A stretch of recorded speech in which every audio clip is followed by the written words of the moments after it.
Futebol de Verdade com António Tadeia.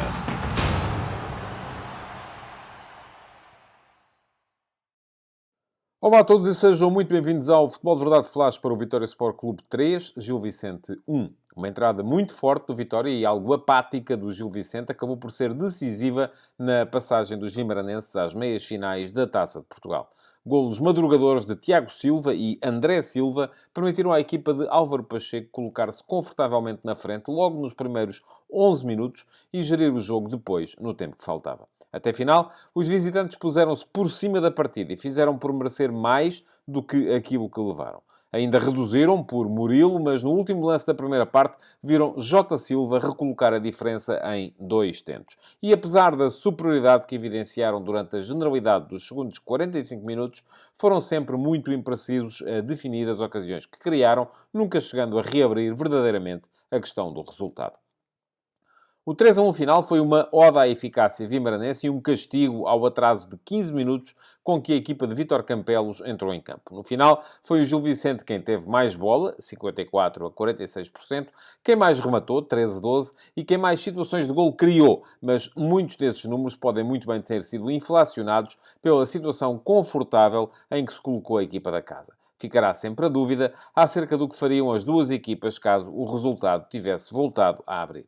No final, o jogo foi bastante interessante. Tiago Silva confirmou cedo a tendência desta equipa do Gil Vicente para sofrer golos de bola parada lateral, quando marcou logo aos 6 minutos num canto curto. Bateu-o para Andal, recebeu do parceiro de meio campo e chutou da meia esquerda, fazendo a bola entrar entre Andrew e o poste mais próximo. E se isso parecia mal aos adeptos do Gil Vicente que fizeram a viagem até Guimarães, as coisas depressa piorariam. Depois de Andrew já ter frustrado uma tentativa de Mangas, aos 11 minutos uma recuperação alta fez chegar a bola a João Mendes, que cruzou da esquerda para um golo de André Silva, a surgir na frente de Filipe Silva, o central gilista. São muitos Silvas. A vencer, o Vitória pode ter começado a pensar demasiado cedo no Benfica, que vai defrontar já no domingo. E o Gil cresceu no jogo, que passou a ser dividido até ao momento em que Murilo fez uma diagonal curta para chegar ao fim de um bom passe de Buta e reduziu.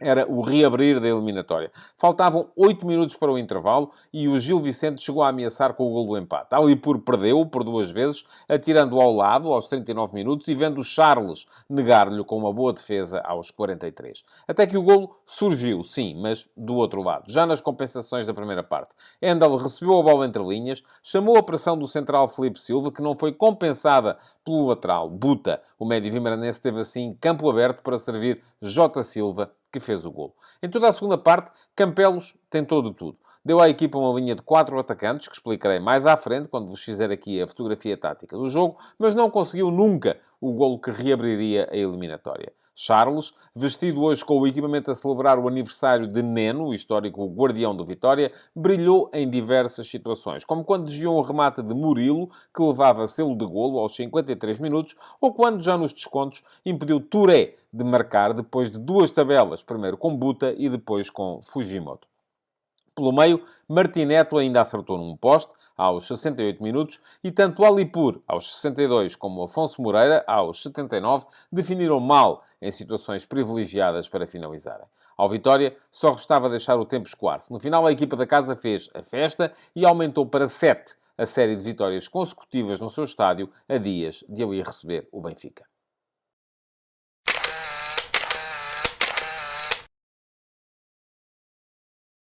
E passemos à fotografia tática deste Vitória Sport Clube Gil Vicente. Álvaro Pacheco, no Vitória, fez 3 alterações ao 11 que tinha ganho ao Vizela por 1-0 em jogo de campeonato no último final de semana. Trocou de guarda-redes, porque troca sempre nas taças e porque, além disso, Varela está lesionado. Portanto, Varela cedeu o lugar a Charles. Depois, ainda trocou o ala direito. Bruno Gaspar não jogou e quem apareceu foi Miguel Magá. E fez ainda uma troca no terceiro avançado, terceiro médio, aquele jogador híbrido que se coloca entre o meio-campo e o ataque. Em vez de aparecer Nuno Santos, quem apareceu hoje foi João Mendes. Assim sendo, tivemos um Vitória no habitual 3-4-3, que depois, no plano defensivo, se transformava num 5-4-1. Charles foi o guarda-redes.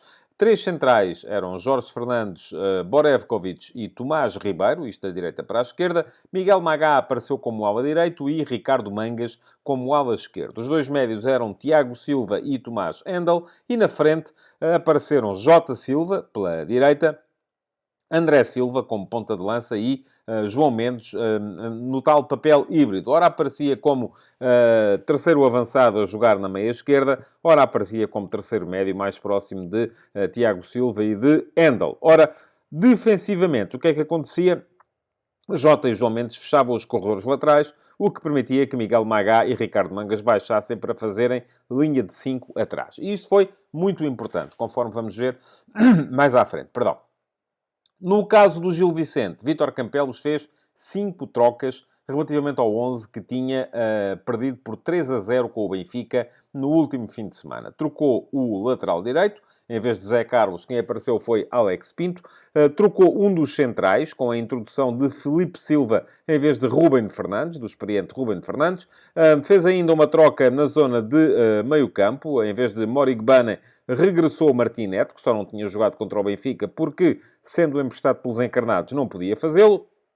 E depois, mais à frente, fez 2 trocas na zona de ataque. Fujimoto não apareceu de início, surgindo Touré, e o ponta de lança não foi Félix Correia, um jogador que tem alinhado ali adaptado, aparecendo então Alipur. Assim sendo, o Gil Vicente num 4-3-3 que defensivamente se convertia em 4-4-2. Andrew foi o guarda-redes, Alex Pinto o lateral direito, Buta, o lateral esquerdo, com Gabriel e Felipe Silva como dupla de centrais. O meio-campo, ora jogava com Castilho e Martim Neto em dupla, no momento defensivo, ora, no momento ofensivo, ficava com Castilho como referência, soltando Martim Neto mais na meia esquerda para inverter o triângulo com Domingues, que aparecia na meia direita como médio mais ofensivo. Aliás, Domingues, quando a equipa atacava, ora se juntava a Alipur como segundo ponta de lança e passou a fazê-lo a partir do momento em que o Gil Vicente esteve a perder, ora inclusive explorava o corredor direito, permitindo movimentos interiores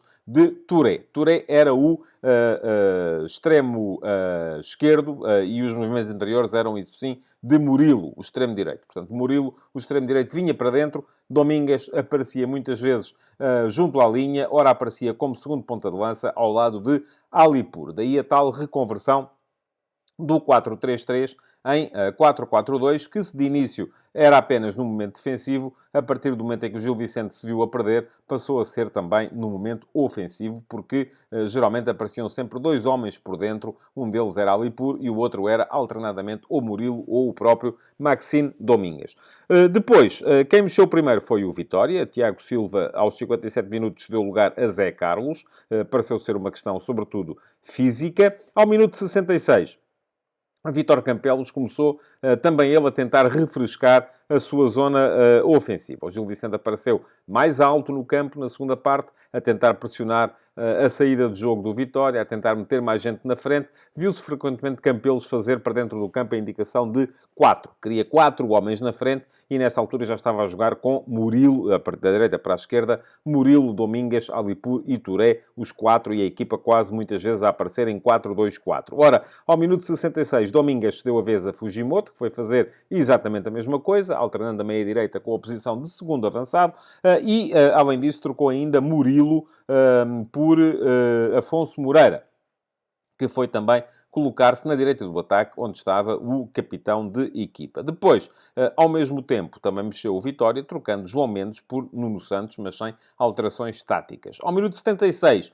voltou a mexer o Gil Vicente, saiu o médio mais defensivo, Castilho, para entrar Pedro Tiba, de volta de lesão, e também a colocar-se como médio de referência, e além disso, trocou ainda de ponta de lança com a saída de Alipur e a entrada de Félix Correia, que voltou à posição à qual tem sido adaptado esta época. 82 minutos, mais 2 trocas no Vitória. Saiu André Silva, ponta de lança, por Nelson Oliveira, também ponta de lança, e saiu Ricardo Mangas, ala esquerdo, por Afonso Freitas, também ala esquerdo. Estava apenas já a gerir a equipa o Álvaro Pacheco. Por fim, também numa ideia de gestão, a 3 minutos do final, o Gil Vicente trocou Martim Neto por Rowan Wilson, mas passando a ter os dois médios, Tiba e Wilson, onde no início do jogo estavam Castilho e Martim Neto, portanto não mudou também nada aí no ponto de vista tático.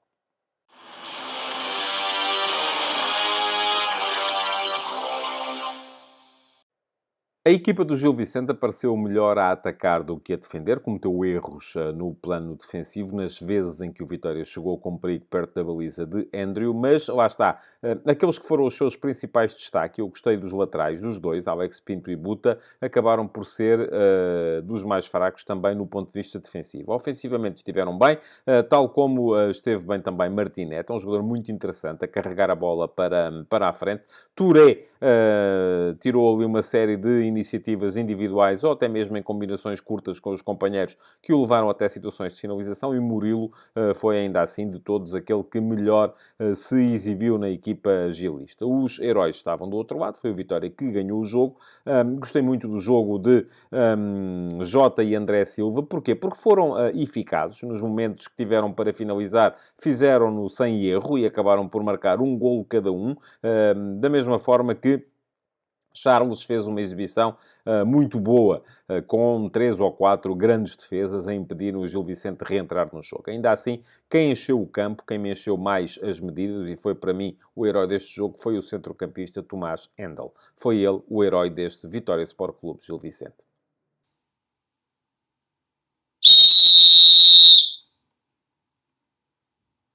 Foi boa a arbitragem de André Narciso neste Vitória Gil Vicente, e eu destaco aqui apenas 3 lances, um deles com aquele que me pareceu ter sido o erro, ainda assim, mais importante cometido pelo árbitro na partida. Primeiras 2 situações em que ele decidiu bem. Ao minuto 64, André Silva chocou com Filipe Silva na área, mas o defesa do Gil Vicente já tinha ocupado o espaço, portanto parece-me que foi correta a decisão do árbitro em mandar jogar sem assinalar qualquer falta. Ao minuto 80, Jota percebeu a chegada de um adversário quando tentava isolar-se em direção à baliza do Gil Vicente e simulou uma falta que, de facto, não sofreu. Seria lance para expulsão do defesa gilista, mas percebeu bem André Narciso que não tinha havido falta nenhuma e, portanto, em vez de expulsar o defesa do Gil Vicente, acabou por mostrar, e bem, um cartão amarelo a Jota. E depois, aquele que me parece ter sido ainda assim o erro mais importante de André Narciso na partida, porque ao minuto 69 faltou-lhe mostrar um cartão amarelo a André Silva por pontapear sem bola um adversário, já depois de a bola ter saído da zona. Foi esse o único erro, foi um erro no plano disciplinar, não chega, no entanto, para que a arbitragem de André Narciso possa ser considerada negativa, bem pelo contrário, foi boa. Futebol de verdade